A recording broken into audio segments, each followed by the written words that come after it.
나의 눈을 열어 주의 놀라운 것을 보게 하소서라는 제목으로 오늘 시편 119편 17절부터 24절까지 하려고 합니다. 여기 중심 주제 명제는 구약의 율법을 통해서 놀라운 복음의 눈을 열어주소서라는 것입니다. 어떤 동기, 어떤 목적이냐, 이 말씀을 통해서 하나님께서 율법에 나타나고 있는 십자가 예수 그리스도의 눈을 열어달라는 거예요. 그러니까 성경 속에, 구약 속에 예수를 찾게 하옵소서, 이렇게 기도하는 거예요. 시편 기자는 히브리어 알파벳 22글자로 시편 119편을 기록했는데 1절부터 8절은 한 년으로서 히브리어 알파벳은 알레프로 시작을 하고 있습니다. 첫자 알레프. 이 각 절마다 알레프로 시작하고 있다는 것은 하나님만을 바라보고 살아가겠다는 강력한 의지가 있는 것입니다. 이 알레프는 황소라는 상형에서 왔습니다. 황소하면 힘을 상징하는 거잖아요. 전능하신 하나님을 상징하고 있는 것이 알레프라고는 히브리어 알파벳 상형의 의미예요. 그 시편 기자는 하나님께 주신 생명의 말씀을 배워서 자신의 삶 속에 적용해서 살기를 원한 겁니다. 우리는 교회를 다니잖아요. 그냥 소예배 나오잖아요. 그리고 아무리 말씀을 전하고 강대석에서 말씀을 선포해도 그렇지, 설교 잘하네, 말 잘하네, 오늘 은혜가 되는 것 같은데, 이러지 말씀을 적용을 하지 않잖아요. 근데 시편 기자는 이 하나님 말씀이 선포되면 그 말씀이 나의 삶 속에 적용시키기를 이렇게 원했던 겁니다. 그래서 알레프, 바로 주님으로 시작하는 삶을 살겠다는 다짐이 나온 겁니다. 나는 하나님 안에 살겠습니다. 주님 안에 살겠습니다. 복음 안에 살겠습니다. 그래서 하나님의 중심, 말씀 중심으로 사는 자가 하나님께 축복을 받는다는 말씀을 시편 기자는 시편을 쓰면서 그렇게 기록하고 있는 거예요. 그래서 22개의 언어로 이루어져 176절을 말씀을 기록했습니다. 그래서 히브리어 알파벳 알레프로부터 시작해서 마지막 타브로 끝을 맺고 있는데, 이 타브는 십자가를 얘기합니다. 하나님께서 십자가로 끝을 맺는 내용이죠. 이것은 무엇을 의미하냐?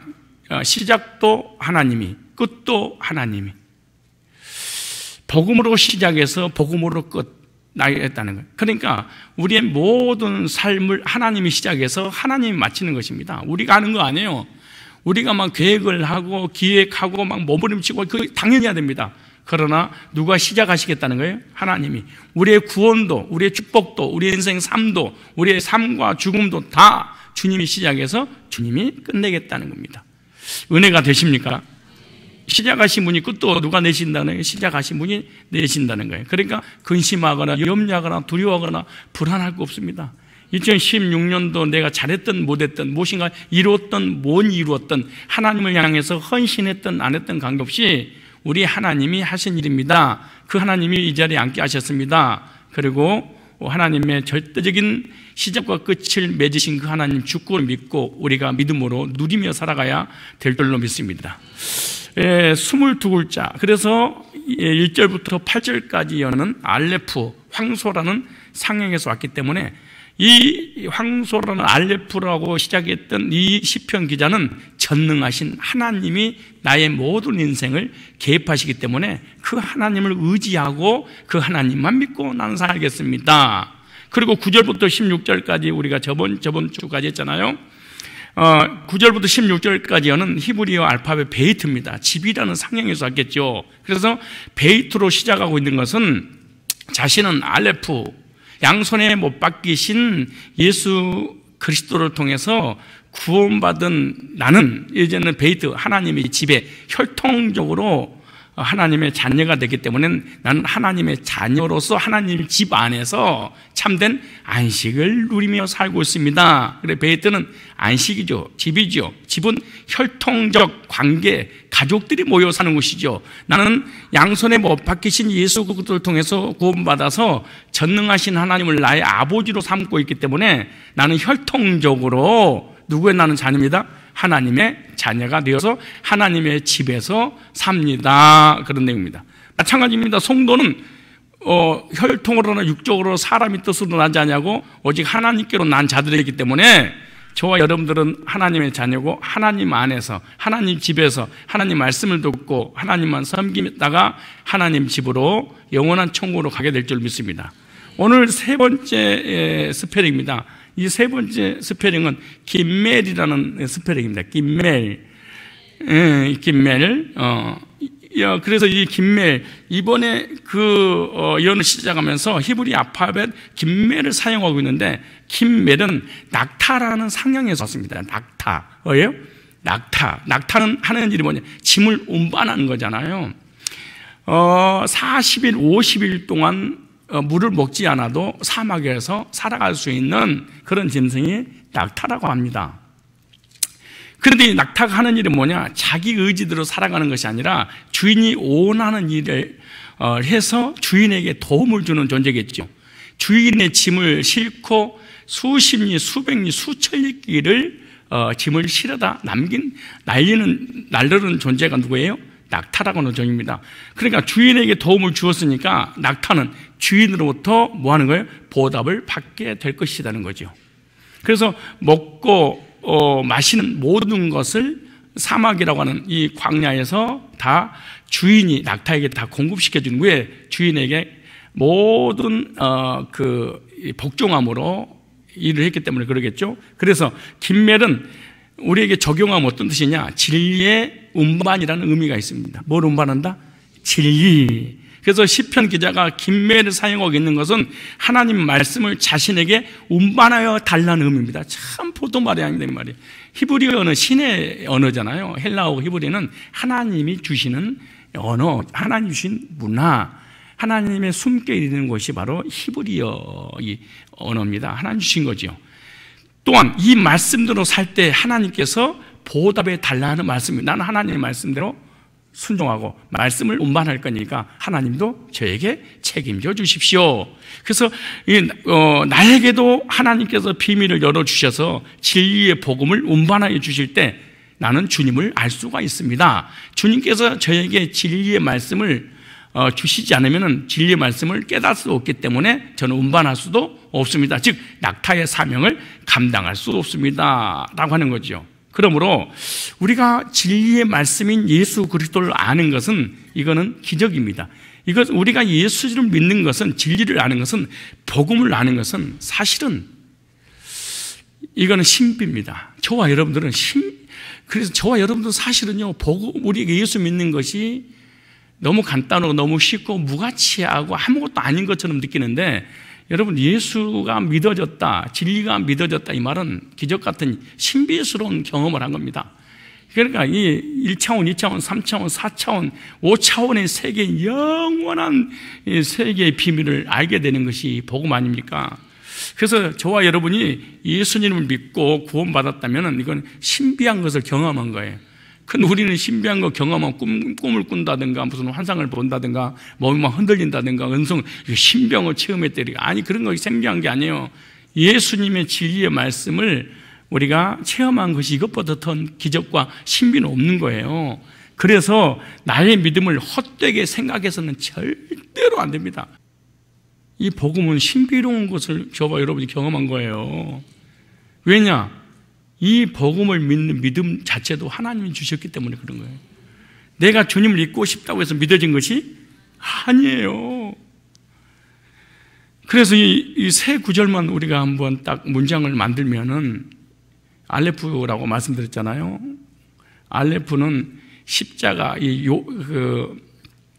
이 못이라고 하는 바보라는, 그 바보라고 하는 이거 작대기가 하는 그거 놓은 데다가 요드라고 하는 점 2개가 딱 붙어서 스페링 3개가 모아서 알레프가 된 거예요. 그러면 양손에 못 박히신 예수님을 통해서 우리가 구원받고 하나님의 집에서 사는 하나님의 사람들은 나를 만나주신 진리의 말씀을 운반하는 낙타의 사명이 있다는 거예요. 이게 김멜까지 하나님께서 스페링을 통해서 진리의 말씀을 주시고자 하는 하나님 의도가 있는 거예요. 이제부터 오늘 김매를 좀 이제 17절, 18절만 더 시간이 다 될 것 같아서 17절, 18절만 읽었으면 다 읽어야 되는데 오늘 17절 읽어보세요. 시작. 주의 종을 후대하여 살게 하소서. 그리하시면 주의 말씀을 지키리이다. 우리 성경에 이렇게 되어 있잖아요. 그러니까 시편 기자는 주의 종을 후대하여 살게 해달라고 하나님께 지금 기도하고 있는 내용이죠. 그렇게 해주신다면 어떻게 한다는 거예요? 주님의 말씀을 지키면서 살 수 있습니다. 하나님 저를 후대해 주세요. 그런 말씀을 지키며 살 수 있습니다. 이와 같이 우리들도 하나님의 은혜가 임해야만이 주님의 말씀을 지킬 수 있다는 거예요. 주님의 말씀을 우리가 지키려고 금식이 왜 지켜지나? 안 지켜지는 거예요. 은혜가 오면 지켜지는 거예요. 은혜가 오면 말씀이 삶 속에 적용되어지는 거예요. 근데 은혜가 오지 않으면 하나님의 말씀은 듣긴 듣는데 액션을 취하고 싶진 않아요. 평생 동안 말씀을 듣긴 들어. 근데 그 말씀 한 절도 삶 속에 지킬 수 있는 능력은 없어요. 특별히 혼자 성경 읽다가는 지킬 수 있지만은 강단상에서 우리 모두에게 주시는 메시지는 순종이 한다는 게 불가능한 일이에요. 누구의 은혜가? 하나님의 은혜가 우리에게 임하면 지킬 수 있다. 그러면 지킨단 말은 우리의 힘으로 지킨다는 것이 아니라 누가 주셔서 주님께서 주신 힘으로 하나님 말씀을 지킬 수 있사오니. 그래서 여기 나오니까 후대하여 주옵소서. 이 후대하여 이 말 히브리어로 이 가말이라는 단어입니다. 가말. 이 말씀은요, 덕을 베풀다 이런 뜻입니다. 덕을 베풀다. 우리는 후대한다고 이렇게 기록되어 있지만은 온 뜻은 덕을 베풀고 보여주고 나누어주고 젖을 떼다라는 뜻이 바로 후대하여 주옵소서. 성경은 축자 영감서라고 그렇습니다. 무슨 말이냐 그러면은 수천 년 동안 있었던 하나님의 스토리, 그리스도의 이야기들을 단어 속에다가 압축시켜 놓고 성령으로 감동을 딱 해가지고 압축시켜 버린 거예요. 그래서 이 단은 문법, 문맥 속에서 이 주어들이, 주제들이 이 쏟아져 나와서 하나님의 말씀을 풀어지도록 만들었기 때문에, 그래서 시편 기자가 주의 종을 후대하여 달라 이렇게 기도를 했단 말이에요. 왜 주의 종을 하나님 후대하여 주옵소서. 우리의 기도가 이 시편 기자처럼 이런 기도를 해야 되는데, 하나님께서 은혜를 베풀어 주심으로 하나님 말씀을 깨닫게 해달라는 거예요. 하나님 은혜를 주시면 하나님 말씀을 제가 깨달을 수 있습니다. 복음을 깨달을 수 있습니다. 진리를 깨달을 수 있습니다. 그리스도를 깨달을 수 있습니다. 그러나 하나님께 은혜를 주시지 않으면 율법만 보입니다. 글자만 보입니다. 창세기 1장 1절부터 설교는 기가 막히게 몇 년, 몇십 년 동안 했는데 예수는 절대로 못 찾아낼 겁니다. 하나님 저를 후대해 주세요. 성경을 통해서 복음 좀 깨닫도록요.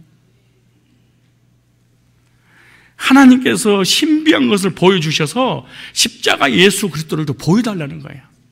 이렇게 하신다면 어린 아이와 같이, 여기 젖을 떼다라는 단어가 있잖아요. 어린 아이와 같이 젖을 먹는 신앙이 아니라 주님께서 저에게 후대하시면, 말씀을 깨닫게 해주신다면 장성한 자의 신앙으로 우리가 성장할 수 있습니다. 이렇게 고백하는 거예요. 어린아이 신앙에서 무슨 신앙으로? 장성한 신앙으로 나는 성장할 수 있습니다. 어린아이가 특징이 뭐예요? 우유 먹고 젖 먹는 거잖아요. 고기를, 딱딱한 음식을 못 먹는 거잖아요. 나도 어린아이가 되어서 율법, 십계명, 행위, 성화는 다 아는데 제일로 딱딱한 거 복음만 나는 안 들립니다. 이 말이야. 복음을 들려야지 믿음이 성장해야 되고 성화될 텐데 복음이 안 들려버리니까. 교회 안에는요, 직분하고 또 연륜하고 이 전혀 관계없이 세 부류의 사람이, 여러분들이 뭐 목사가 되고 장로가 되고 권사가 되고 집사가 되고 50년을 아무리 교회를 다녀도 딱 세 종류의 사람이 교회를 다니는 거예요. 하나는 육에 속한 자, 또 하나는 육신에 속한 자, 또 하나는 신령한 자. 이 세 부류의 사람이 교회를 다니는 거예요. 그러면 그 말씀 어디 있냐? 고린도전서 2장, 3장에 한번 볼래요? 다음에 또 한번 찾겠지만 우리 한번 찾아봅시다. 고린도전서 우리 교회 안에는, 이 고린도 교회 안에는 이 세 부류의 사람이 있었는데, 자, 한번 찾아볼까요? 고린도 전서 2장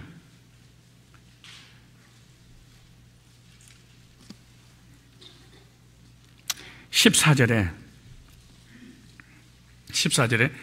육에 속한 사람은 무슨 사람? 하나님의 성령의 일을 받지 아니하나니 저에게는 미련하게. 교회를 다니는데 육에 속한 사람, 즉 구원받지 못한 사람은 기도도 하고 방언도 하고 환상도 보고 계시도 듣고 음성은 다 듣는데 복음만 기초래. 복음만 안 들려. 참 신기해요. 그 고린도 교회 망해버린 거예요. 온갖 신비한 건 다 체험했는데 복음만 싫어. 누가 주여를 그렇게 크게 했어요? 주여, 여기까지 들리네. 얼마나 세겠네. 신기해요. 기도도 하고 방언도 하고 환상도 보고 음성도 듣고 직통 계시도 받는데 이상하게 복음만 안 받아들여.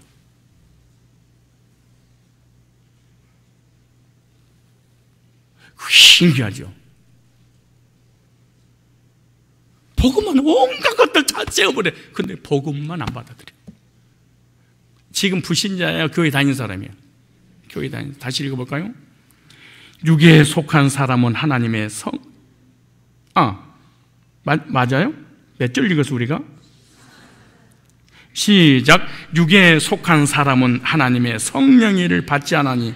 성령의 일이 뭔데? 복음이에요. 복음을 전하는 게 성령이 하신 일이잖아요. 진리에 여기 오시면, 진리가 오시면 저에게는 미련하게, 복음이 미련하게 보인대. 복음이 기초고 복음은 하면 아는 거고, 교회 다니면 구원 받았으니까 교회 다니는 거지. 그리고 가봐야 알지. 이건 너무너무 복음이 식상한 거야. 보세요, 뭐라는가? 또 깨닫지도 못한, 아무리 교회로 오래 다니도 복음이 안 깨달아져. 진짜 말씀은 말씀인가 봐요. 목사님들이 난리가 났어. 목사님들이 목사님 좀 도와주세요. 복음 좀 알려주세요. 그럼 여러분이 속으로 가요. 복음 모르는 사람 어디가 있어? 목사 다 알지. 그렇게 쉬운 일이 아닙니다, 사실은. 볼 거예요. 그 다음에 또 깨닫지도 못한 이런 일은 영적으로야 뭐니라 분별함이라. 여기 육에 속한 사람 나오죠. 근데 보세요. 또 3절에 보세요. 3장 1절에 형제들아, 내가 신령한 자들에 대함과 같이 너에게 말할 수 없어서. 두 번째, 무슨 속에? 육신에 속한 자. 하나는 뭐에 속한 자? 육에 속한 자. 또 하나는 무슨 속한 자? 육신에 속한 자. 그럼 육에 속한 교인과 육신에 속한 교인하고 차이점이 도대체 뭘까요?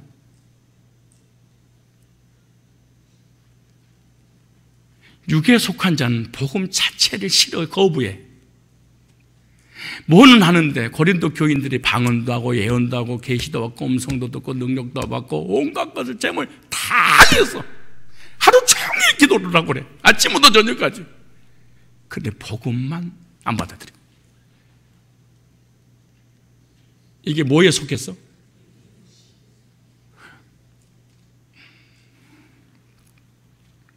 언제 내가 육신에 속했다고 그랬어요? 아니, 왜 금방 그렇게 이단이 돼버려요? 육에 속한 자. 거듭나지 못한 사람이 교회 다니면 헌금도 하고 헌신도 하고 찬양도 하고 예배도 드리고 은사도 받고 다 체험을 하는데 복음만 싫어. 이게 교회 안에 구원받지 못한 불신자. 두 번째 누가 있냐 그러면 육신에 속한 자 그래. 무슨 속한 자? 이 사람은 구원을 받긴 받았어. 근데 성장하지를 않아서 어린 아이, 애기야. 얘는 틈만 나면 싸우잖아요. 여러분, 얘들이 잘 싸워요? 어른이 싸워요?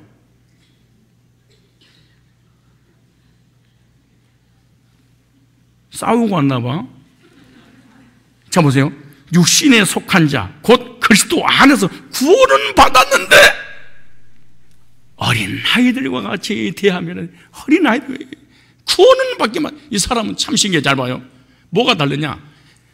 이 사람은요, 구원은 받았는데 믿음이 성장하지 않아버려. 커야 될 거 아니에요? 안 커. 그러니까 전부 다 자기 자랑만. 이 사람 구원은 받았는데 지 자랑은 끝나버려. 어떻게 하냐 보세요. 내가 너희를 저주로 먹이고 밥으로 아니하 했으니. 이 사람 무슨 말이에요? 잘 보세요. 이 육신에 속한 사람은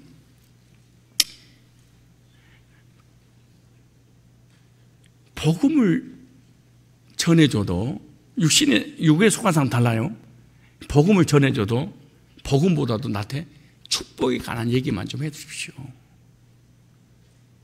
잘 먹고 잘 살고 인생의 문제를 해결해 주는 이런 메시지만 해달라는 거야. 딱딱한 복음 이거 전해주지 말고 어떻게 하면 잘 먹고 잘 살 수 있는 그 길 좀 알려달라는 거야. 그러니까 복음을 전해줄 수가 없는 거, 바울이.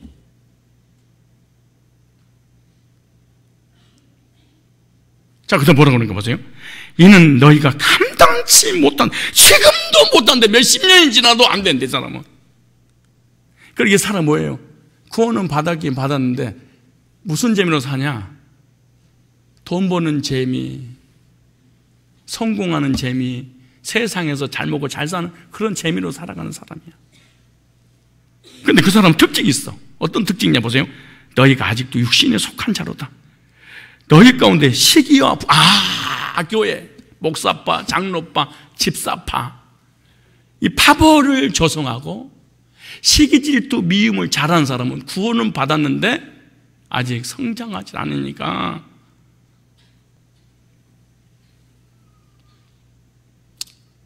얼마나 이게 불쌍해. 어른들이 모이면 시끄러워요? 얘들이 모이면 시끄러워요? 예? 얘들이 잘 싸워요? 어른이 잘 싸워요?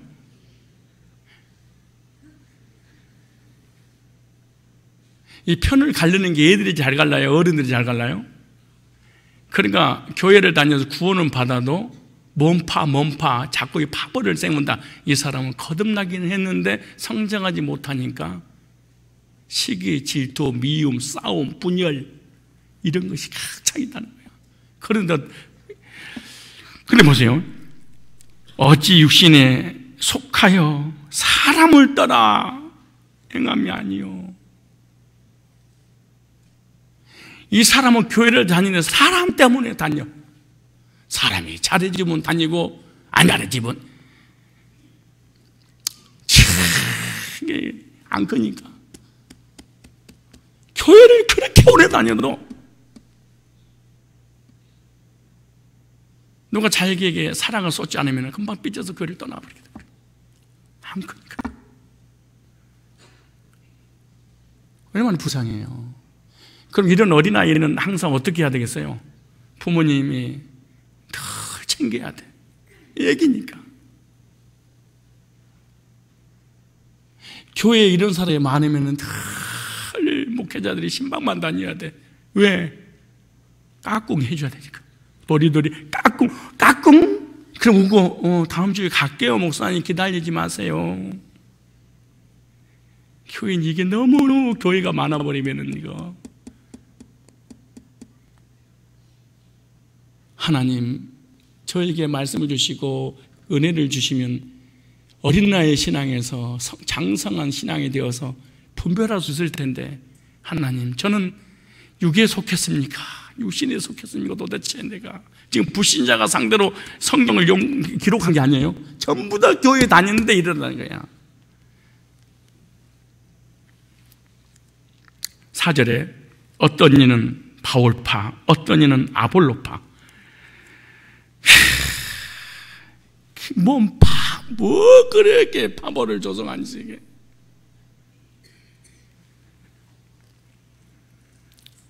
(13절) 보세요. 3장 13절 시작.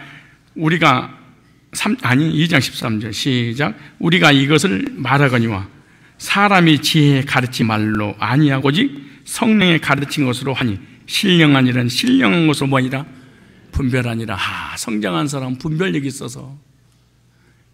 성화란 말은 성장했다 그런 뜻입니다. 성화와 성장은 같은 동의어입니다 사실은.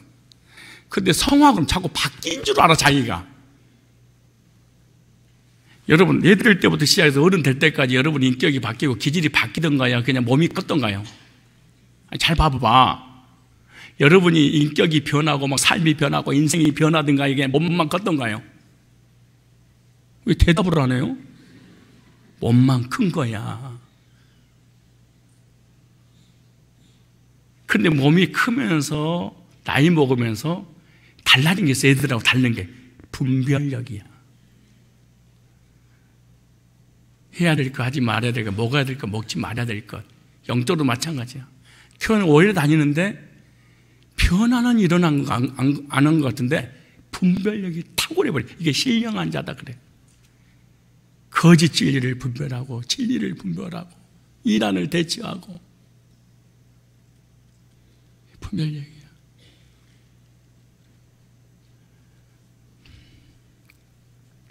이걸 성화됐다, 이걸 성장됐다 그런 뜻입니다. 근데 하도 율법주의가 인격이 바뀌고 도덕이 바뀐 그것을 성화로 풀어버린 거야. 율법주의자들이, 이단들이 이거 풀어버린 거야. 그러니까 한 명도 구원을 역사 일어나지 못해. 왜? 성화돼야 구원을, 성화가 이루어져야지 구원을 받는, 교리가 성립이 되니까 그러는 거야. 여기 시편 기자는 다시 오늘 본문으로 돌아오면 자신에게 은혜를 베풀어 어린아이 신앙에서 장성한 신앙인이 되게 해달라고 강력하게 하나님께 청원합니다. 하나님, 다 성장시켜 주셔서. 그때 은혜를 주시지 않으면 저는 성장할 수가 없습니다. 저는 분별력을 가질 수 없습니다. 하나님이 힘을 주시지 않으면 절대로 자신을 어린아이 신앙에서 장성한 어른의 신앙으로 갈 수 없다는 고백을 하고 있습니다. 자신. 나는 그 이유가 뭐냐? 문법이 명령법으로 됐습니다. 하나님 앞에 명령을 했습니다. 이 명령은 어떤 명령이냐? 강청한 것입니다. 하나님, 도와주십시오. 도와주셔야지 제가 하나님께서 주신 힘으로 신앙이 성장하고 분별력을 가질 수 있지 않겠습니까? 하나님, 장성한 자의 신앙은 성화를 말하고 성화는 성장을 말하는데 성장은 분별력입니다. 믿음이 좋냐 안 좋냐, 신앙이 좋으냐 안 좋으냐, 성화 됐는데 안 됐는데 어떻게 할 수 있냐? 분별력을 통해서만 안다. 여러분, 목사들이 이단을 넘어가기 뭔 줄 아세요? 성화가 안 된 거야.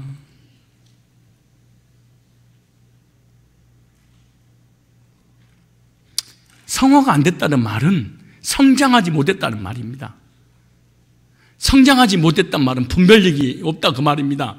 분별력이 없으니까 똥인지 된장인지, 형 뱃속에서 나오는 옥수수인지 아니면 엄마가 쪄놓은 옥수수인지 분별이 안 되는 거야. 이게 먹어야 될 거 먹지 말아야 될 것을.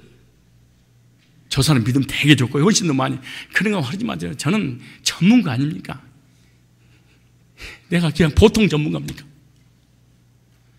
저 못 속여요. 성도들 절대로. 내가 그냥 다 지나가 줘서 그렇지. 그래서 내가 분별력이 없는 사람 리더를 세우지 않잖아요. 간사라든가 리더들 세울 때 절대 세우지 않습니다. 잘.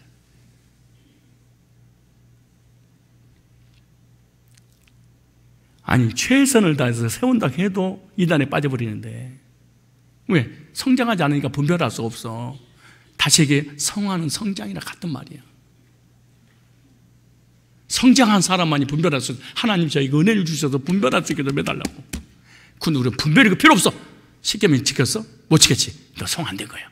이 짓거리를 하고 있어. 그리고 다 이단으로 넘어가는데. 오직 주님만을 향하여 장성한 신앙이 되게 해달라고 저와 여러분들도 시편 기자처럼 고백해야 될 줄 믿습니다. 분별력을 가진 성도를 하나님께서 기뻐하는 신앙입니다. 분별력이 없는 교인은, 이거는 구원도 안 받았겠지만 구원 받았다 해도 어린아이니까 분별 안 되는 거야. 창세기 한번 찾아보세요. 21장 8절. 창세기 21장 8절. 자, 창세기 21장 8절. 아이가 자라매. 누가 자랐어요? 뭘 아이가 자라요? 이삭이 자랐지. 자, 21.8 중요한 말입니다. 이 말씀이. 아이가 자라며 젖을 떼고, 뭘 뗐어? 이거 실제로 로고스적으로, 즉 기록된 말씀으로 육신적으로 실제 젖을 뗀 거예요. 영적 의미하고 전혀 관계없이 이삭이 젖을 떼는 날에 아브라함이 큰 잔치를 실제로 베풀었습니다. 이걸 로고스라고 그러는 거예요. 근데 이건 여러분, 성령께서 열어주지 않으면 그냥 이삭이 1살이 됐든 2살이 됐든 간에 젖 먹다가 젖을 뗐습니다. 여러분들도 젖을 떼세요. 지금 몇 살인데 엄마 젖을 먹으세요. 그러니까 예수가 안 오면 로고스만 보이는 거, 기록된 말씀만 딱 보이고 이 속에서 하나님의 의도는 못 찾아내는 거예요. 주석도 마찬가지고. 이삭이 자라면서 젖을 뗐는데, 이삭이 젖을 떼는 날에 아브라함이 기뻐서 큰 잔치를 동네 사람들 데려다가 놓고 배설했다 그래. 여기 보니까 젖을 떼고 이 말이 가말이라는 단어입니다. 똑같은 단어입니다. 가말. 참 신기하죠. 똑같은, 그쪽에 오늘 시편 119편에 김매를 말씀할 때 이 단어 가말과 똑같은 거예요. 아이가 젖을 떼는 것은 잔치를 베풀어 줄 만큼 큰 행사였다는 거잖아요. 아브라함이 동네 사람을 불러놓고 잔치를 했대. 그런데 그걸 성경에 기록이라서 이삭이 젖을 떼니 아브라함이 기뻤는데, 시간이 흘러가면서 점차적으로 젖을 떼게 되었는데, 참 신기해요. 이삭 스스로 젖을 뗀 것이 아니라 부모에 의해서 젖을 떼게 되었습니다. 나는 그만 먹겠습니다, 그런 게 아니야. 부모님에 의해서 젖을 떼는 문법이 와우 접속사로 됐는데, 이 말이 무슨 말이냐? 그 순간 즉시로 뗐다는 거예요. 원래 젖을 물리게 되잖아요. 그러면 6개월이고 1년이고 계속해서 뭔가 자꾸 엄마 젖을 만지려고 그러고 빨려고 그러고 막 계속 그게 한 번에 끝나는 게 아니에요. 엄마들은 그걸 알 거 아니에요. 엄마들이 안다는 게 엄마의 애들을 키워서 엄마가 안다는 거지, 자기가 안다는 얘기가 아니고. 그때 시절 어떻게 알아? 그런데 문법이 뭘로 했냐면 단순 수동태로 됐습니다. 수동태, 능동태로 되면 누가 떼야 되는데 젖을? 이삭이. 근데 수동태로 이 젖을 떼는데 무엇을 의미하냐 그러면 젖을 먹는 어린아이 신앙에서 그 말이에요. 아우 접속사로 해서 즉시 밥을 먹을 수 있는 이상을 바꾸려 돼. 그러니까 보세요. 진짜 이삭이 하나에 관한 얘기라면은 못 말하겠어요. 옛날에 절대 때요. 엄마 여기 뭐라고 불러요? 모유통? 이게 뭐라고 부르는 거예요? 우유통? 예? 이걸 뭐라고 부르는 거예요? 그 끝에다가 있잖아요. 그 끝에다가 막 쓴 것도 막, 그죠? 막 이렇게 막 묻혀놓고 막 그런 거지. 그런데 써도 쓴 거 다 한참 있다가 또 있다가 입으로 닦아가지고 또 빨아. 그래서 5살, 6살, 7살 때까지 빠는 애도 있대. 엄마 젖을. 그러니까 젖을 바로 떼는 것이 아니야. 떼어지는 게 아니야. 근데 오늘 보니까 즉시로 수동태로 떼어버린 거야. 무슨 타인에 의해서, 강력한 어떤 힘에 의해서 떼버린 거야. 우리들도 어린아이 신앙에서 장성한 자의 신앙으로 성장하는 것은 어떻게 하냐? 하나님께서 어떻게 해줘야 돼? 분별할 수 있는 은혜와 지혜와 능력을 주셔야지 분별이 가능하다는 거야. 이게 어떻게 분별을? 구원받고 하나님께서 나에게 분별할 수 있는 지혜를 주시면 순간 신천지가 뭔지, 안상이가 뭔지, 안식교가 뭔지, 여호와증이 뭔지, 지방교회가 뭔지 모든 이단들을 한순간에 알아버리더라고요. 이 분별할 수 있는 이 어린아이 신앙에서 장성한 신앙으로 성장하는 것을 하나님 너무 기뻐하는 거. 히브리서 한번 찾아보시라. 이 말씀이 어떻게 기록됐는가? 히브리서 5장 13절. 한국 교회가 배려버린 이유가 뭔지 아세요? 이 한국 강단이 자꾸 10년에 100만 명이 이단으로 가는데요. 지금도 1년에 그 10,000명씩 정통에서 빠져나오고 있습니다. 그 이유는 뭔지 아세요? 로고스, 도덕적인 설교로 끝내버리는 거예요. 하나님이 의도하시는 후대하심의 은혜를 못 받아버리니까 성경을 통해서 예수를 못 찾아내고 우리를 향한 이 내마의 소식을 못 들어버리고 전부 다 도덕 얘기하다 끝나버리는 거야. 이게 잘해라 못해라 십계명지켜라 아직 전부 다 중의의 한 얘기나 교회에서 목사가 하는 얘기가 똑같아. 히브리서 5장 보세요. 히브리서 5장 13절. 이는 젖을 먹는 자마다, 히브리서 5장 13절이에요. 신약이에요. 이는 젖을 먹는 자마다 무슨 이? 어린 아이니. 그러면 젖을 먹는 어린 아이의 특징이 뭐냐? 의의 말씀을, 의인된 말씀을 경험한 적이 없대. 세상에 복음을 들은 적이 없대. 뭔 들었는데? 율법은 들었는데, 신비한 건 들었는데, 십자가의 구속의 복음, 후대하시는 하나님의 메시지는 들은 적이 없다는 거예요. 단단한 음식은 장성한 자의 것이니 그들은 지각을 사용함으로 연단을 받아 선악을 분별하는 자들이냐. 선이 뭐냐, 악이 뭐냐, 진리가 뭐냐, 비진리가 뭐냐, 무슨 말이냐. 분별할 수 있는 능력이 있다는 거야. 이게 누가? 장성한 자가. 그래, 우리 교회는 교회 나이 어르신들이 장성하고 전도사가 장성한 게 아니야. 초등학교 1학년이 앉았는 이 아이가 구원받고 이단을 분별해서 이 사람은 성화되고 성장하고 정작 하나님께서 후대하시는 이 엄청난 신비가 이 사람한테 와버린 거야. 1학년짜리에게.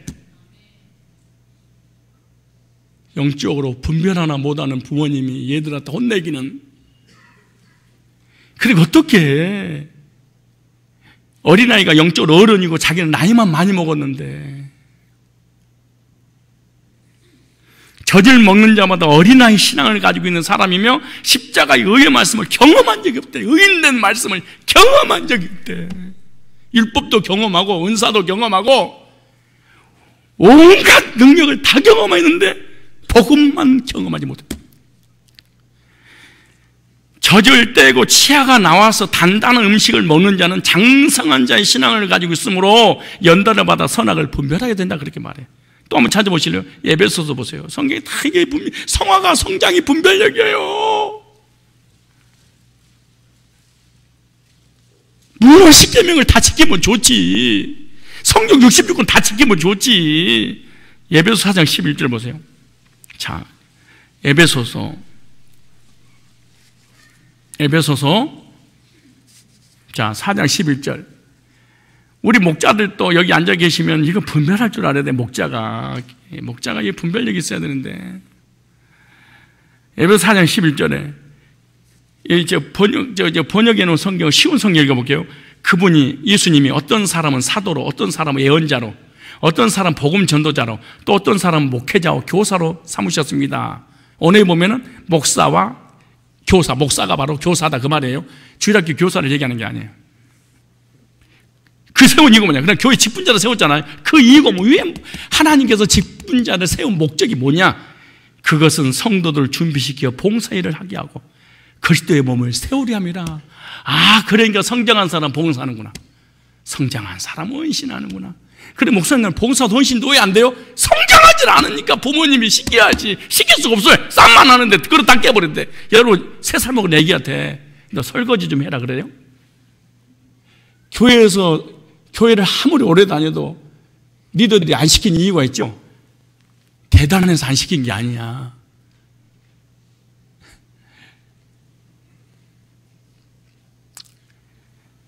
그것들은 성도를 성도 준비시켜. 그러면 우리가 모두 하나님의 아들을 믿는 일이고 아는 일 하나가 돼요. 그러니까 메시지 통일성, 복음의 통일성, 믿음의 통일성, 진리의 통일성이 딱 되는 거예요, 이게요. 근데 성장하지 못하면 통일이 안 돼. 온전한 사람이 돼요. 성숙한 사람이 돼요, 그 말이에요. 그리스도의 충만하심에 경지까지 이르게 됩니다. 우리는 더 이상 더 어린아이로 있어서는 안 됩니다. 어린아이로 끝나서는 안 됩니다. 이제 좀 잘해야 되지. 우리는 인간의 속임수나 보세요. 기가 막히게 여기 사도바울이 정리했죠. 성장하니까 여기 나오잖아요. 성화가 성장인데, 성장은 어떤 일이 벌어지냐? 인간의 속임수나 강교한 수수에 빠져 온갖 교훈의 풍조에 흔들리거나 이리저리 밀려다니지 말아야 할 것입니다. 신앙이 성장하면은 이 교회가 맞냐, 저 교회가 맞냐, 이리 갔다 저리 갔다, 이 교리 저 교리 이 말도 맞고 이러지 않는다는 거예요. 진짜로 구원하고 신앙이 성장해버리면. 근데 신앙이 성장하면 분별이 안 된다는 거야. 그러니까 하나님께서 나에게 후대해 주지 않는 이상은 신앙이 절대로 분별될 수 없다는 거예요. 이거 수동대로 젖을 하나님이 떼게 해주고 장성한 식물을 먹게 해주지 않는 이상은 힘들다는 거예요. 이게 수동대라니까. 이게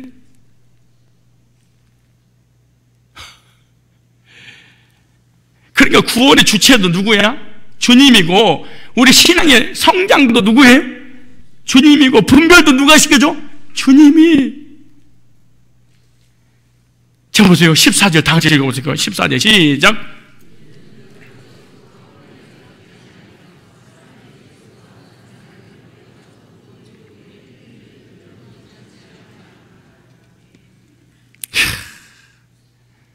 구원받지 못하거나 구원받아서 신앙이 성장하지 못하면 분별력을 가질 수가 없으니까. 신천지에 속고 안상호에도 속고 이만희에도 속고 정명석에도 속고 안식교에 속고 율법주의에 속고 십계명에 속고 성화주의에 속고 인본주의에 속고 기가 막히게 다 속아져. 15절에 우리는 사랑 안에서 진리를 말하면서 모든 면에서 자라나서 머리신 그리스도까지 이르러야 됩니다. 그리스도가 머리심으로 온몸의 여러 부분이 결합되고 서로 연결되어서 각 부분이 그 맡은 분량대로 활동함을 따라 각 마디로 영향을 공급하고 그 몸을 자라게 하여 사랑에 스스로 세우게 합니다. 그럼 우리는 어떠한 신앙을 가지고 있어야 되냐 그 말이잖아요. 아직도 십자가 예수 때 의의 복음을 깨닫지 못하고 있는 어린 나이 수준의 신앙을 가지고 있지 않는지. 이런 자들은 젖을 먹을 수밖에 없다 그 말이잖아요. 이제부터 우리는 단단한 음식을 치아로 분쇄해서 먹을 수 있는 장성한 신앙이 되어서 분별할 수 있는 능력을 가져야 될 줄 믿습니다. 17절 볼까요? 17절 다시 주의 종을 모하면서 후대하여 이 말 하는데 지금 30분 걸렸어. 시간 좀 저에게 후대해 주세요. 후대해서 그 다음에 뭐 하겠어? 살게 하소서. 살게 하소서. 제가 설교 준비 무지무지하게 많이 합니다, 여러분. 이건 예성이 전도사가 너무너무 잘합니다. 왜 내 온 곳 저 양반 다 치고 있잖아, 지금. 정리하고.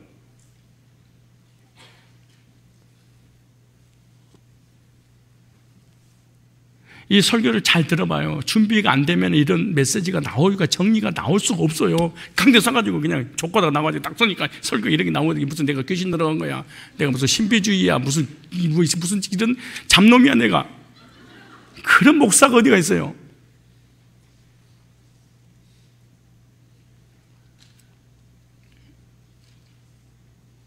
설교 준비하다가 밤을 샌 적이 있어요. 밤을 샌 적이 있어. 여기 보세요. 살게 하소서 그러잖아. 이 말이 하야라는 단어입니다. 하야라는 동사.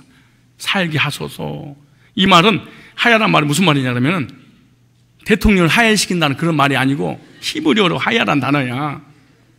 요즘 뭐 목사도 하야하고 뭐 무슨 다 내려오라 말을 만들면 뭐 선생도 하야. 아 무슨 말만 안 돼 뭐 하야. 아 요즘 성탄들 노래를 부르면서도 예? 여보세요.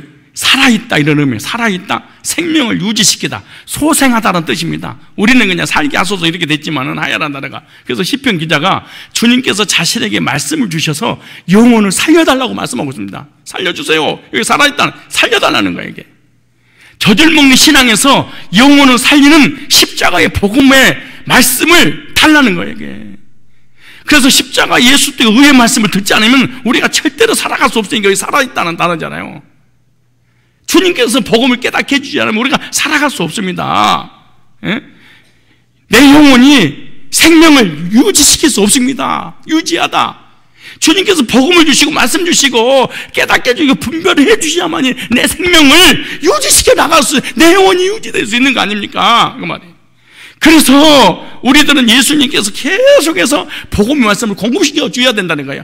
그 시편 기자가 계속해서 복음 주셔야 됩니다. 그래야 내가 내 생명이 내 영혼이 계속해서 주님 안에 거할 수 있는데 하나님께서 나에게 은혜를 주시지 않으면 분별력을 주시지 않으면 복음을 십자가의 의의 말씀을 계속해서 공급시켜 주시지 않으면 내 생명이 내 영혼이 유지된다는 게 불가능한 일입니다.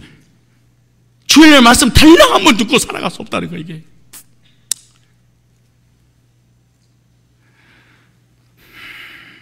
그래서 시편 기자는 자신에게 계속해서 영원히 호흡할 수 있도록 신선한 복음의 말씀으로 지속해서 공급시켜달라고 그렇게 말씀합니다. 근데 문법이 신기하게 미완료 시제를 사용했어요. 왜? 미완료. 계속해서 영원히 주님 재림하시는 그날까지 저에게 계속해서 말씀을 주십시오. 복음을 얻어먹고 의의 말씀을 주십시오. 우리는 간증하잖아요. 그럼 꼭 간증 내용이 나 50년 전에요, 70년 전에요, 내가요. 지금은요, 쓰잘데가 없는 간증을. 우리들 또 주님의 십자가 복음을 강구하고 내 영혼에 공급해 주시기를 간절히 기도해야 될 줄 믿습니다. 하나님, 복음을 하루만 못 들으면 못 삽니다. 나는 의의 말씀, 구원받을 때 주셨던 말씀 또 듣지 않으면 저는 살아가서, 이거는 기초가 아닙니다. 주님, 시편 기자가 그렇게 하는 거예요. 계속 나 공급시켜야 되머니 내 영혼이 살아갔었습니다. 내가 혈의 은혜, 우리가 은혜 못 받아봐. 이 세상에서 가장 싸가지 없는 놈이 남편이야. 은혜 못 받으면요, 진짜 죽이고 싶을 정도로 미운 게 남편이야. 그래서 말은 안 해서 그래, 속으로 막 저주하지. 은혜 받아봐. 세상에서 내가 교회 갈 때 집에서 라면 끓여 먹으느라고 얼마나 고생했냐고, 얼마나 불쌍해 보이는지 몰라. 예? 은혜 떨어져 봐요. 은혜 떨어져 봐봐. 어떻게 살아가나.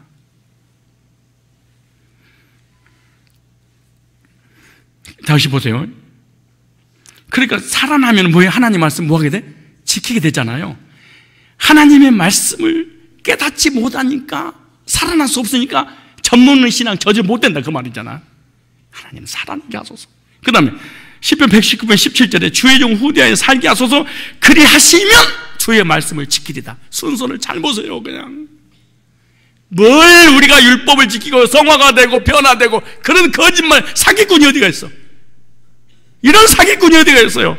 순서가 있어요. 주님께서 나에게 후대에서 나를 계속해서 살려주면 계속해서 하나님 말씀을 내가 지킬 수 있습니다. 주체가, 주어가 수동대로 주님께서 부어주시면 분별도, 부어주시면 지키기도, 부어주시면 예배도, 부어주시면 기도도, 부어주시면 헌신도, 부어주시면 성화도, 부어주시면 분별력도, 부어주시면 그리스도의 삶을 살 수 있는데, 하나님, 그건 한 번 부어주고 끝나는 것이 아니라 계속해서 부어주셔야 됩니다. 그러잖아요. 내가 무슨 봉사를 하고, 내가 무슨 설교를 하고, 내가 무슨 인도를 하고, 내가 무슨 헌신을 하고, 내가 무슨 사역자고, 내가 뭘 합니까? 내가. 이거는 완전히 인본주의 극지지. 그리하면, 내가 뭐하냐? 그리해 주시기만 한다면 내가 지키리다. 이게 지킨단 말이 샤마르란 답니다. 샤마르. 이 말은 지키다, 따르다, 실행하다. 지키고 따르고 실행하겠습니다. 이런 뜻입니다. 그래서 시편 기자는 하나님께서 자신에게 젖을 떼는 신앙을 해주시면 믿음이 장성의 분량이 이렇으니까 지키면서 살아갈 것입니다. 그리고 전적으로 하나님 은혜가 넘쳐야지 하나님 말씀에 순종이 가능합니다. 하나님께서 저에게 은혜를 주시지 않으면 저는 살아갈 수 있는 방법이 없어요. 주님, 이렇게 고백하는 거예요. 얼마나 겸손합니까 이게.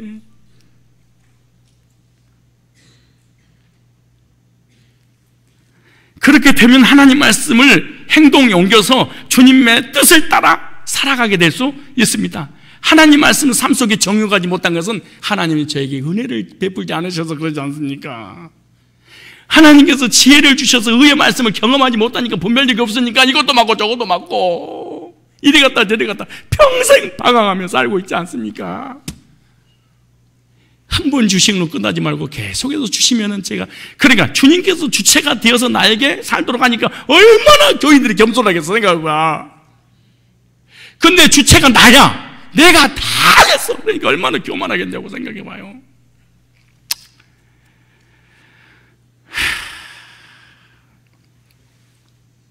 그래서 시편 기자는 젖을 떼는 신앙에서 이제는 장성한 제 신앙으로 옮겨지는 거예요. 그것도 자신 스스로 자발적으로 열심히 하나님 말씀을 따르는데 어떻게 해요? 의뢰를 주시니까. 그 이거 뭐냐? 미완료 시제에서 사용했어요. 하나님께서 우리들 또 젖을 먹는 신앙에서 이제는 젖을 떼는 신앙인으로 하나님이 바꿔주기를 원하십니다. 십자가의 복음의 말씀을 경험하게 되면 율법의 초보적인 신앙에서, 성경 율법은 기초다, 초보다 그래, 초보다. 예수 그리스도를 높이는 장성한 자의 신앙으로 옮겨지게 될 거야. 좀 더 볼까요? 이거 17절 했네. 딴소리 안 하고 오늘 본문만 해석했는데 한 절이 시간이 40분 갔어. 세상의 하늘을 본문 말씀만 그대로 석의, 최초의 저자가 최초의 독자에게 어떤 의도를 가지고 썼는가, 로고스에서 내 말을 찾아서 우리에게 적용하는데 한 절이 기록한 거야.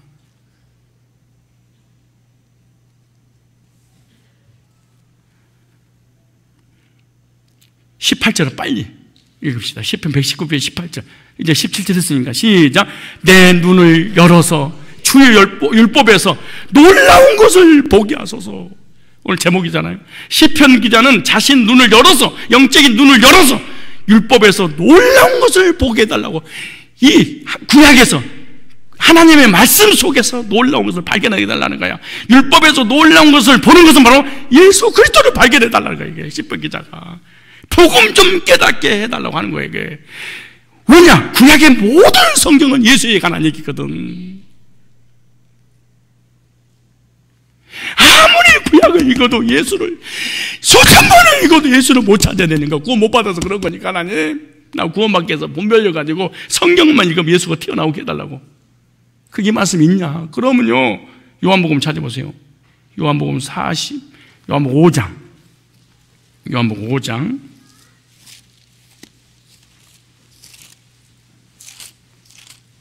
찾으셨죠? 요한복음 5장 46절입니다. 자, 시작. 모세를 믿었다면 또 나를 믿었으리니. 모세가 뭐예요? 모세 오경 썼잖아요. 그럼 모세 오경 속에 다 내 얘기란다. 근데 너는, 유대인들은, 바리새인들은 전부 다 십계명만 짜내고 조항들만 짜서 지켰냐 안 지켰냐 이 짓거리를 평생 했지 않냐 너희들. 근데 무슨 뭐라는가? 모세를 믿었던 또 나를 믿었으니 이는 그가 내게 대하여 모세 오경을 기록했단다. 나에 관한 창세기 1장 1절부터 내 얘기야.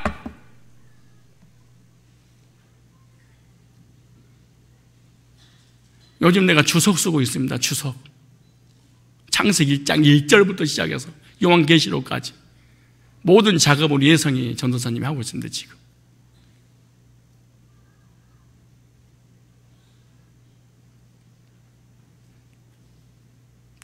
전부를 다 예수로. 어떻게 1장 1절에서 예수를 찾아내요?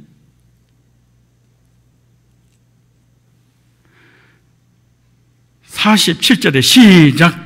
그러나 그의 글도 믿지 아니하거든 어찌 내 말을 믿겠느냐 하시니라. 유대인들은 예수님 인정하지 않았습니다.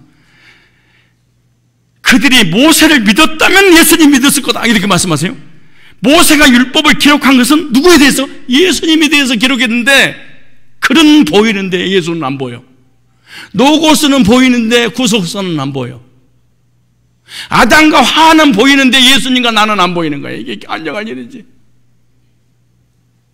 아담의 갈비뼈를 취하여 하와를 만든 사건은 보이는데 십자가에서 옆구리에 창을 찔려서 신부인 나를 만드는 거는 뭐 안 보여. 이게 완전한 일입니다. 이게 구원받지 못하면 아무리 봐도 예수는 안 보이고 아담과 하와만 딱 보여.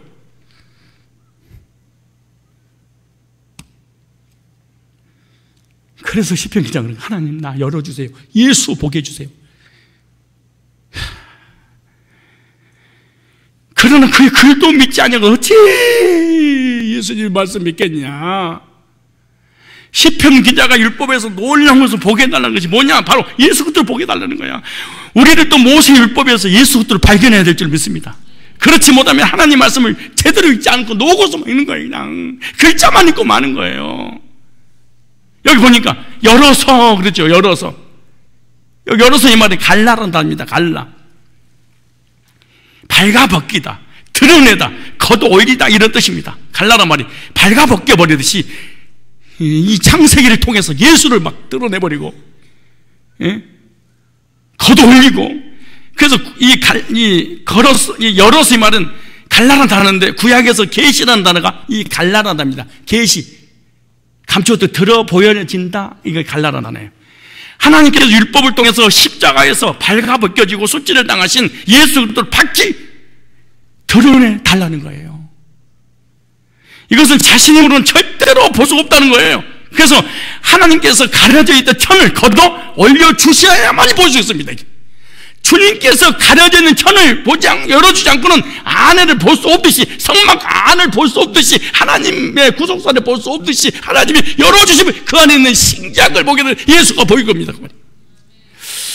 그래서 시편 기자는 하나님께 간청하면서 자신의 눈을 열어다, 하나님 나 열어주세요, 열어주세요. 근데 참 이상해요. 여러분들 눈을 보니까 구약을 통해서 예수님 직접 말씀하셨어요. 이건 내 얘기다. 그 넌 눈이 가려서 절대로 예수를 못 찾아내고 모세의 법만 찾을 거다. 그런데 제가 이걸 찾아서 여러분 알려주잖아요. 그럼 여러분 이래야 되거든. 바리새인들도 못 찾은 거였어요. 유대인도 못 찾은 거였어요. 이렇게 해야 되는데,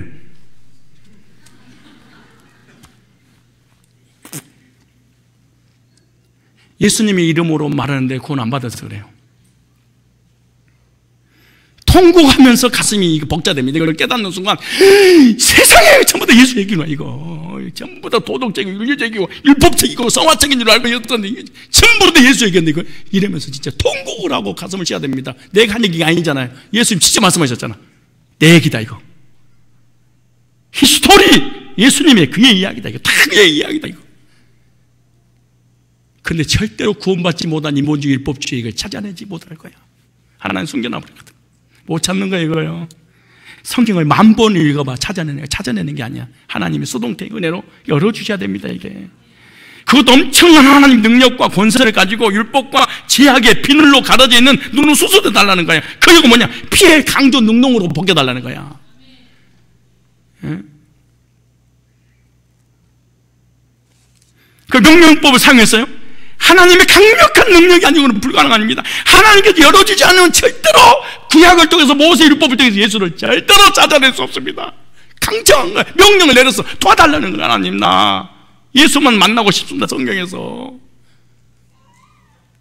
우리는 언젠가 우리 빠졌던 자들이기 때문에 영적 눈이 멀어버려서 그런 거예요. 그래서 구원받지 못하면 성경이 절대로 안 보이고 도덕책으로 보이는 거예요. 율법책, 행위책, 불도책으로. 근데 이상하게 이 시대 사람들이 복음을 싫어해. 여러분 착하게 사십시오. 거룩하게 사십시오. 기도하세요. 금식하세요. 방언 받으세요. 헌금하세요. 이런 얘기는 좋아하고, 그냥 헌금 빼고, 아무튼 이런 것은 좋아하고, 아무튼 예수만 얘기하면 신경질 내버려. 왜 그런 이유 다음에 철저하게 내가 드러낼 겁니다. 그 이유를 왜 예수를 싫어할까? 인간 힘으로는 절대로 이 눈을 고칠 수 없어요. 하지만 하나님이면 됩니다. 그러잖아. 왜? 하나님께서 성경을 기록했으니까 성경을 풀어주자마니 우리 이해할 거 아니에요. 그것도 명령했습니다. 하나님 말씀 속에서 예수를 보고 싶어요. 말씀 속에 예수를 만나고 싶어요. 찾아보면 누가복음 24장 45절. 예수님이 제자들도 아는 게 아니에요. 제자들도, 예수님의 제자들이 죄다 예수를 못 찾아 성경을. 그래서 다 떨어버렸잖아. 부인하고 저주하고. 누가복음 24장 45. 이에 저희 마음을 열어 성경을 깨닫게 하시고. 열어주니까 성경이 뭔 줄 알아. 글씨 속에 감춰진 그리스도를 찾아낼 수 있는. 누가복음 로마서 16장 이제 찾을 때 됐는데, 로마 16장 26절에 이제는 나타나신 바 되었으니 영원하신 하나님 영을 여차 선지자들의 글로 말미암아 모든 민족을 믿어 순종케 하시는 거, 그 알게 하신 바 그 비밀의 계시를 쫓아든 것이 이 복음으로 이 계시된 열어주신 것, 이 복음 예수. 고린도전서 한번 찾아보실래요? 고린도전서 5장 2장 7절. 도대체 이 비밀을 왜 열어달라고 그래요? 이거 뭐냐? 고린도전서 2장 7절에 진짜로 복음 모르면 목사도 전도사도 하면 안 됩니다. 사실은요. 사기꾼입니다. 이거는 종교적, 이거 정말 무서운 사기꾼입니다. 복음 모르면 이거 진짜. 이거 명예도 아니고 영광도 아니고 이거는 이건 사명도 아닙니다. 소명도 아닙니다. 이거는 무슨 소명과 사명, 무슨 관계? 복음이 없는데 무슨 소명이야? 복음이 없는데 무슨 사명이야? 고린도서 2장 7절 찾았어요? 지금 내가 화내는 게 아니고, 잘 안 해. 다행이다. 수요일에는 다 이런 사람만 나오겠지. 그럼 주일날에, 왜 우리 교회 다니는 거야? 고린도 2장 7절에. 시작. 오직 비밀한 가운데 있는 하나님 지혜를 말한 것이니, 곧 감추었던 것인데, 비밀이잖아요? 하나님 우리의 영광을 위하여 만세지 미리 정하셨대. 이거 다 예정해 놓은 것을 성경 속에다 감춰놨어. 에베소 1장 9절 볼까요? 에베소 1장 9절에 그 뜻의 비밀을 우리에게 알리셨으니 곧 그 기쁘심을 따라 그리스도는 때같이 한 경륜을 위하여 우리 예정한 것인데, 여러분 복음 받고 거듭나고 이 복음 깨닫는 것이 예정된 사람에게만 되는,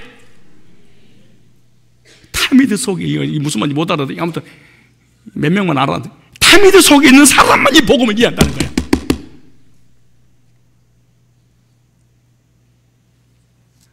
에베소 6장 19절 보세요. 또 나를 위하여 구하여서 내게 말씀을 주사 나로 입을 벌려 복음의 비밀을 담대히, 비밀, 이 하나님이 열어준 거, 이거 알게 달라는 거야. 한번 더 찾아보세요. 골로새서 1장 26절 찾아보세요. 골로새 1장 26, 27절 시작. 덜 찾았어요? 이 비밀은 만세와 만대로 도무로 감춰졌던 것인데 아무나 아는 게 아니야. 이제는 그의 성도들에게 나타났대. 계시를 열어줬대. 보여주셨다는 거야. 누가? 하나님께서. 1장 27절 보세요. 하나님이 그들로 하여금 그 비밀의 영광이 이방 가운데 어떻게 풍성하게 알게 하려 하심이라. 이 비밀은 너희 안에 계신 그리스도, 너희 안에 계신 그리스도니 곧 영광의 소망이다. 그들 율법주의나 신비주의나 행위주의자들이 구약의 말씀을 들어서 복음을 절대로 깨달을 수 없다는 거야. 왜? 예정이 안 됐으니까. 참 신기한 거지. 그래서 예정된 사람이 복음 들을 때마다 울고 감격스러워. 예정 안 된 사람은 율법과 신비와 세상 얘기하면은 막 감격한데 복음 얘기하면 관심 자체를 안 가져버려. 찾아볼까요? 이 말씀 있는지. 고린도전서 3장 14절. 3장 14절. 얼른 찾으세요. 3장 14절. 그러나 저희 마음이 완고하여 오늘까지도 구약을 읽을 때, 지금 신약인데 구약성 읽을 때 그 수건이 오히려 벗어지지 않냐고 있으니 그 수건은 그리스도 안에서 없어. 그리스도 안에서 없어져야 되는데 아직도 율법주의에 빠져서 복음이 안 보인다는 거야. 15절에 오늘까지 모세의 글을 읽을 때 수건이 오히려 그 마음을 덮었도다. 근데 헬라어의 성경을 찾아보니까 덮었도다 이 말이 수동태야. 참, 나 이게 무슨 말이냐? 내가 안 보려고 해서 안 보는 게 아니고 안 보여지도록 하나님 만들었다 이렇게.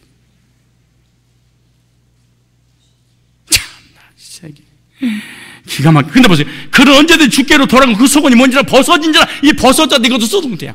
하나님 벗겨줘야 돼. 벗겨준 자만 벗겨져는 게. 주는 영이시니 주의 영이 계시고 자녀 믿느니라. 우리가 다 수건을 벗어놓으려 거울을 보는 같이 주의 영광을 보며 저와 같은 형상을 화하여 영광으로 영광이니 곧 주의 영. 어떻게 감리교가 나오는지 성결교가 나오는지 나는 진짜 아무리 이해해도 구원의 주체가 나라는 이런 언어가 어디서 시작됐는지 나는 이해하긴다. 진짜 이거 뭐 다시 태어나도 이해를 못하겠는데 얼마나 머리가 좋으면 그런 교회를 만들었는지. 근데 더 머리 좋은 사람은 그런 교회에 다니는 신자들이 있어. 진짜 대단하지만. 그리고 아멘하고 눈물 흘리고 감격했다고 구원받았다고 막 난리치는 거야. 이게 얼마나 웃기는 거예요 이거. 진짜 이게 웃기는 거지 진짜. 목회는 소명으로 하는 게 아니야. 목회는 사명으로 하는 게 아니에요. 목회는 복음으로 하는 거예요.